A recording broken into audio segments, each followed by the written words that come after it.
Yo! Magandang araw mga kaibigan.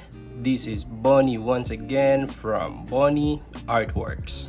Ang agenda pala natin ngayong araw ay continuation nitong ating pending project na family portrait. So ang size nito ay 24 by 24 inches and total of 13 heads ang laman nitong canvas natin.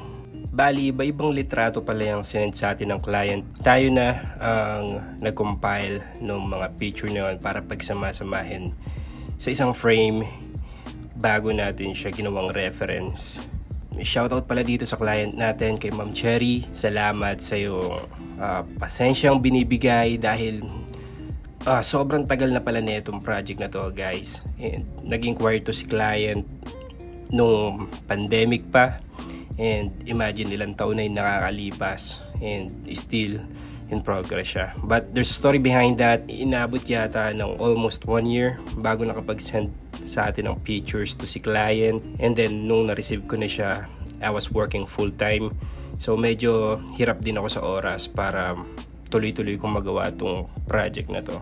Pero since full-time artist na tayo, meron tayong enough time para tapusin yung mga nakapending na projects natin. Bali, 2 project pala itong pinagawa sa atin ni client. Yung isa, 20 by 24 inches. Para yun sa lolo at lola niya lang. So, 2 tao lang yun nandun.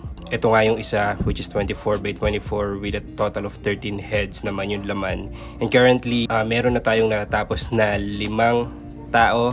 So meron pa tayong 8 gagawin. And sana subaybayin nyo habang ginagawa natin yun.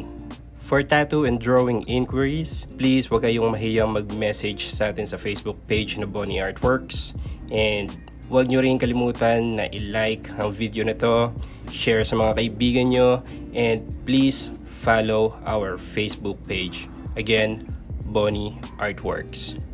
And yon, malapit na nating matapos itong portrait ni ma'am. Wait for the result. Sana magustuhan nyo.